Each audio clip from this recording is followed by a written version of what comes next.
see that your order has been completed. So that's the reason you left a voicemail regarding that. That's the reason I just called it. However, if you have already completed the order, then that's well and good, sir. Where did I leave a voicemail? No, here I see that. Give me a minute. Yeah. William wants an installation setup. Yeah, that's regarding your installation. You have left a voicemail. That's what it's showing up. Do you know what number that voicemail came from?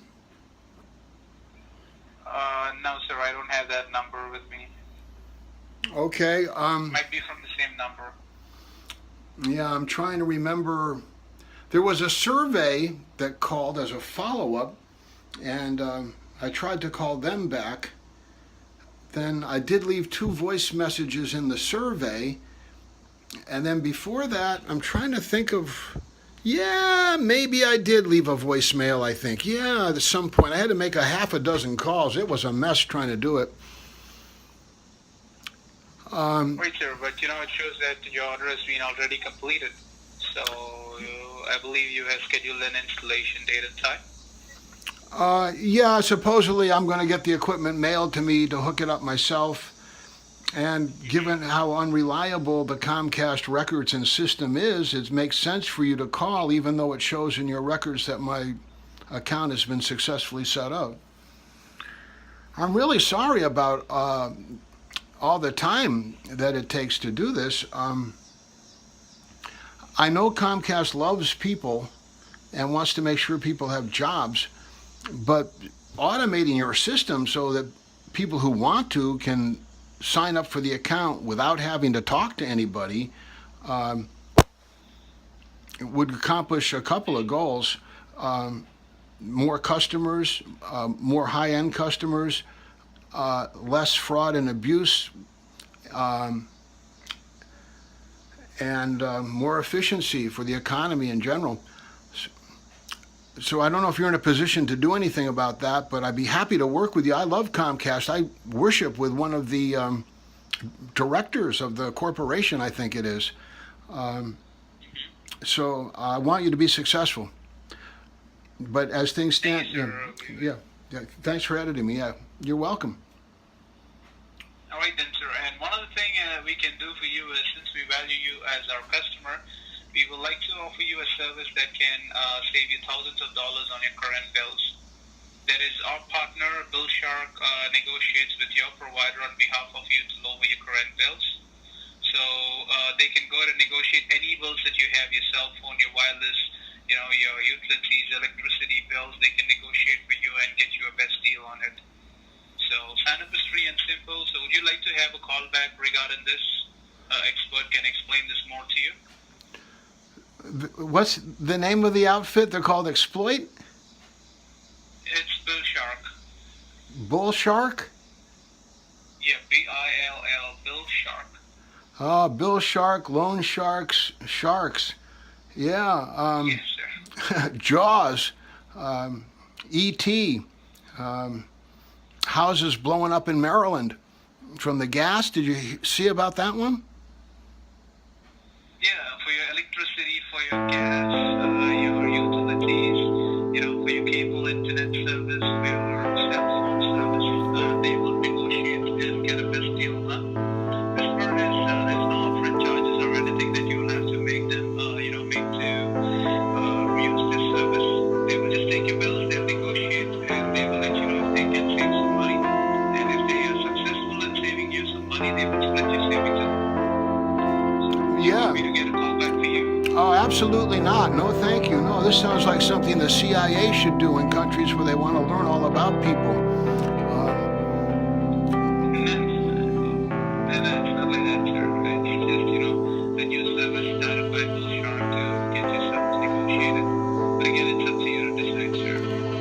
Yeah, HR Block has some similar offerings, and the employees there, some of them are pretty afraid about how much information HR Block is offering to help people with. Now, if I had a state of Maryland e-name at dmv.state.maryland, second form of legal ID, and I could have my bills in the name of my second form of legal ID and do business with you as my e-name and use my UPS or my Maryland voter address to keep a firewall between me and the sharks, then maybe I might be so brave as to venture into that kind of water. But based upon what I read in the news, like in the state of Maryland recently, the Washington Post reported a house blew up, physically actually blew up because the natural gas room exploded in the basement. And I think the plan I just signed up for is called BLAST, B-L-A-S-T. And the movie that I saw on the bus when I went to Mexico, where people are regularly slaughtered in large numbers over drug deals and just left by the side of the road, that bus had a thrilling movie. It started off with the utility truck driving up to this guy's house, hooking up the hose, and then instead of pumping something out of the house, all of a sudden the guys inside the house start to panic. It's going the wrong way, it's going the wrong way. And the whole house blows up again. So you guys use my service address as my identifier. All your employees, good, bad, or ugly, healthy, addicted, or otherwise, they all find out where I live when I do business with you. It seems like the least courteous, least considerate, least secure method of doing business I can imagine. Now, you're not the only ones. The water company, the electric company, they do that too, because people get confused and they get the wrong account. But in this day and age, as we move out of the dark ages, I don't know if we can afford to do this anymore, because it makes the United States vulnerable in the extreme to intimidation, spying upon us, tempting us and our children. It's really got a number of reasons that it shouldn't be. Whereas when you do business with Apple Computer Corporation, you can use a mailing address and you can spend tens of thousands of dollars, and they never need to know more than the credit card. But you don't take the credit card to get people to sign on. You sort of like the Catholic Church, you gather all the poor people. Come on in. You don't need any money. Come on in. And I can sign up without you ever knowing I can even afford to pay for it. And then instead, you find out where I live. You offer to pay my bills, have me come on in. For all I know, Cooking with Grease, Donna Brazil, who is a former chairman of the Democratic National Convention and a known heroin addict, can send her friends by once they know all about me and start selling heroin to my children. So it's age-old method, a good system for, recruiting and building based on a false shortcut, unfortunately. So my prayer is that you guys will get with the program and work with us, and that we can migrate you to On the Table, and that Bernie Sanders from Vermont, where there are more heroin addicts in Vermont than any other state in the union, Bernie's from Brooklyn, where heroin comes in from, that you guys can work with us so that we can put on the table with like TSA trusted travelers, we can get FDA trusted patients, and you can jump through a few extra hoops and you can get in line for your Schedule 2 and Schedule 1 prescriptions. And people that are now having to do it under the table or at the gas station when you drive up to get full service gas in New Jersey, and you pay them for the gas and maybe you pay them a little extra and you get your heroin. Instead, they can actually do it through a pharmacy. And those people that are making the money under the table now, we can endow them sufficiently so they don't need to worry about losing their snow machines and their horse stables and whatever other covers that they use to be able to conduct their business under the table. You guys have a huge amount of people involved with you. And like the banks who were going to handle the individual U.S. Treasury net present value citizen trust accounts, where we each get a trust account with our birth certificate, and we get quarterly dividends from the U.S. Treasury, so we can pay for food, clothing, shelter, and savings, which includes internet and the TV, sewer and water and electricity and stuff. The Comcast and internet providers have an educational task to help all the customers and employees understand, hey, like the U.S. House of Representatives just passed this bill to help United States military veterans who have opioid prescription addiction and heroin addiction. 18 bills the House and the Senate passed. There's potential here that Mr. Hale and his friends on Capitol Hill can actually put on the table what heretofore has been under the table, and we can migrate and do some pilot projects and get lifetime immunity for participating in the pilot project. So once you, as a veteran, say, yeah, I do have an addiction to opioid, or I do have an addiction to heroin, and like Cleveland, we can, God willing, have the public health and police departments merge together for that portion of the pilot project, so the police know they don't have to arrest these people, and the public health people know they got to diagnose and heal the people and work with them and keep them on their schedules and make sure they're jumping through their hoops. And the people in the program know they got to have a buddy system to do it. And the internet provider, the Comcast equivalent in Cleveland, can have the infrastructure provided to these guys so they can keep in touch and they can have their buddy systems and communities online, so the project's successful. And once the veterans who have risked their lives for us prove they can recover from, 3,000 suicides a year we have. 3,000 veterans killing themselves every year. It's incredible. So once we show that can come down to like 1,000 and then every year keep going down, and who knows, the abortion rate's the next thing we'd like to bring down. Let's prove that we can bring down the abortion rate by having trusted FDA patients in other demographic areas and stuff. So the bank has to educate people how their trust account works.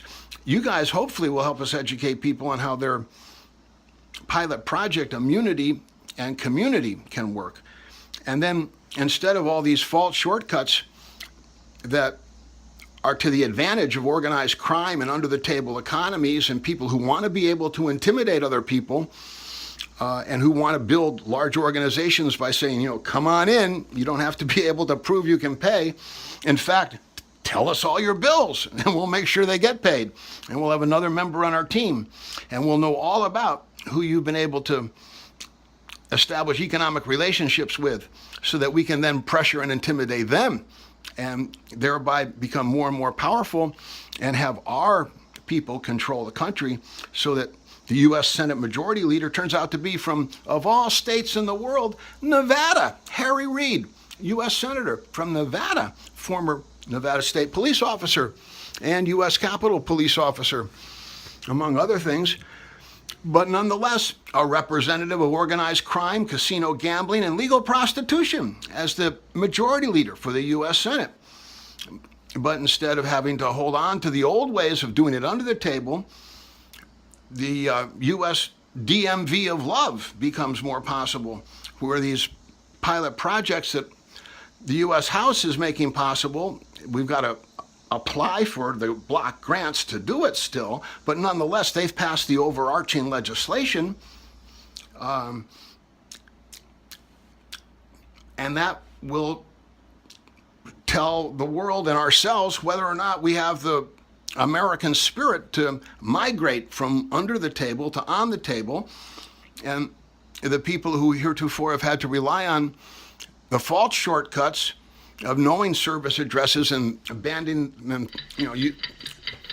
using them so that everybody in their organization knows where people live and offering to pay bills and having come in without being able to prove you can pay, all that stuff can not be so necessary anymore. But they can still survive and they can still be important, just the way Mickey Hart used to work for the United States Postal Service before he became a drummer for the Grateful Dead.